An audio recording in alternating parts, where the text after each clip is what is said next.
Hi, hello guys, welcome back to our channel and today we are going to sing about BNS Act 2023. இப்போ நம்ம BNS Actல வந்து chapter 1 complete பண்ணியாச்சு, chapter 2ல வந்து section 4 complete பண்ணியாச்சு. இப்போ section 5ல என்ன சொல்றாங்க அப்படிங்கறத பார்க்கலாம்.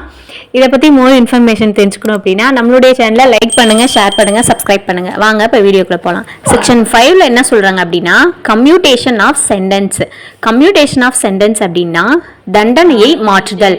The appropriate government may without the consent of the offenders commute any punishment under this Sanhita to any other punishment in accordance with section 474 of the Bharatiya Nagarik Suraksha Sanhita 2023.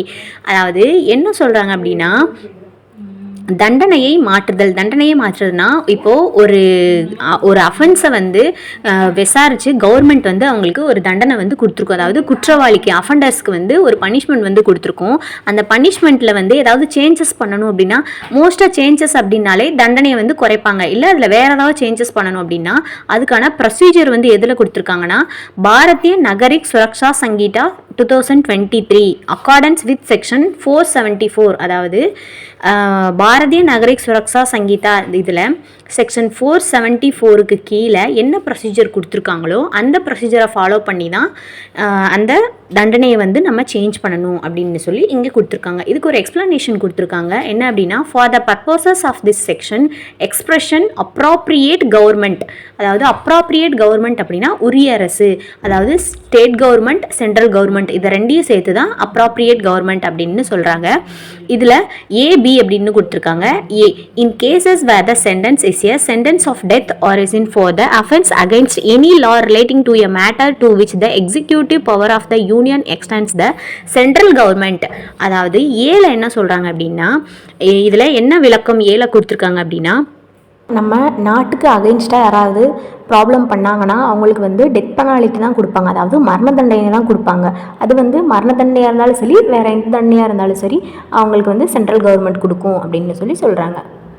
இதில் என்ன விளக்கம் ஏல கொடுத்துருக்காங்க அப்படின்னா இப்போ வந்து ஒரு ஒன்றியத்தின் நிர்வாக அதிகாரம் இது ரிலேட்டடாக ஏதாவது அஃபென்ஸ் யாராவது பண்ணாங்க, அதாவது குற்றம் ஏதாவது பண்ணாங்க அப்படின்னா அவங்கள வந்து சென்ட்ரல் கவர்மெண்ட் தான் தண்டிக்கும், அதாவது சென்ட்ரல் கவர்மெண்ட் தான் பனிஷ் பண்ணும் அப்படின்னு சொல்கிறாங்க. இன்னும் உங்களுக்கு புரிய மாதிரி சொல்லணும் அப்படின்னா நம்ம நேஷனுக்கு அகைன்ஸ்டாக யாராவது வயலேட் பண்ணாங்க, நம்ம நேஷனை வயலேட் பண்ணுற மாதிரி ஏதாவது ஒரு விஷயம் பண்ணுறாங்க, இல்லை அப்படின்னா நேஷனுக்கு அகைன்ஸ்டாக யாராவது வந்து ப்ரொட்டஸ்ட் பண்ணுறாங்க, இந்த மாதிரி இஷ்யூஸ் யாராவது பண்ணாங்க அப்படின்னா அவங்களுக்கு வந்து அதாவது நம்ம சென்ட்ரல் கவர்மெண்ட்டுக்கு அகைன்ஸ்டாக யாராவது கவர்மெண்ட்டை வயலேட் பண்ணுற மாதிரி ஒரு விஷயம் பண்ணுறாங்க அப்படின்னா அகைன்ஸ்டாக பண்ணுற விஷயத்துக்கு இந்த பனிஷ்மெண்ட் கொடுப்பாங்க.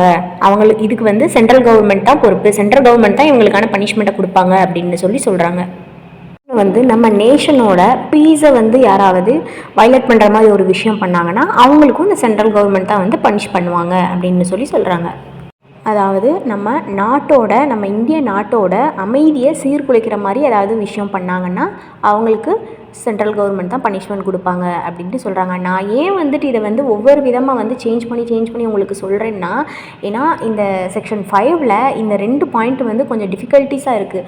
ஸோ அதனால தான் நான் உங்களுக்கு இத்தனை எக்ஸ்ப்ளனேஷன் வந்து புரியணுங்கிறதுக்காக சொல்கிறேன்.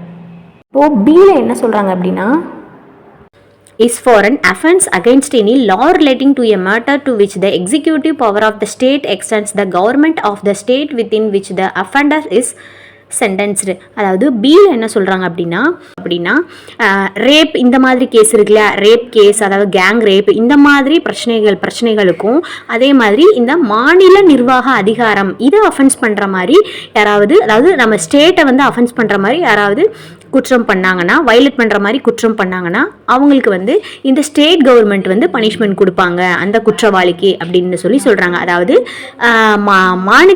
அதாவது மாநிலத்திற்குள் குற்றவாளியாக தண்டிக்கப்படுகிறாரோ அவரை வந்து மாநில அரசு தான் தண்டிக்கும், ஸ்டேட் கவர்மெண்ட் தான் தண்டிக்கும் அப்படின்னு சொல்லி சொல்கிறாங்க. இந்த வழக்கோட தீர்ப்பு தண்டனையானது வந்து மரண தண்டனையாக இருந்தாலும் சரி இல்லை வேற எந்த தண்டனையாக இருந்தாலும் சரி அவங்கள வந்து ஸ்டேட் கவர்மெண்ட் தான் தண்டிக்கும், பனிஷ் பண்ணும் அப்படின்னு சொல்லி சொல்கிறாங்க. இப்போது செக்ஷன் 5 வரைக்கும் நம்ம பார்த்தாச்சு. நெக்ஸ்ட் வீடியோவில் வந்து செக்ஷன் 6ல் என்ன சொல்கிறாங்க அப்படிங்கிறத பார்க்கலாம். இந்த வீடியோ வந்து உங்கள் ஃப்ரெண்ட்ஸ் அண்ட் ஃபேமிலிஸ்க்கு யாருக்காவது யூஸ்ஃபுல்லாக இருந்தால் அவங்களுக்கு வந்து இந்த வீடியோவை ஷேர் பண்ணுங்கள். லா ரிலேட்டடாக உங்களுக்கு ஏதாவது டவுட்ஸ் இருந்துச்சு இல்லை ஏதாவது டாபிக் உங்களுக்கு வந்து டவுட்டாக இருந்துச்சு அப்படின்னா கமெண்ட் பாக்ஸில் சொல்லுங்கள். நான் நெக்ஸ்ட் வீடியோவை அப்லோட் பண்ணுறேன். இதை பற்றி மோர் இன்ஃபர்மேஷன் தெரிஞ்சுக்கணும் அப்படின்னா நம்மளுடைய சேனலை லைக் பண்ணுங்கள், ஷேர் பண்ணுங்கள், சப்ஸ்கிரைப் பண்ணுங்கள். தேங்க்யூ.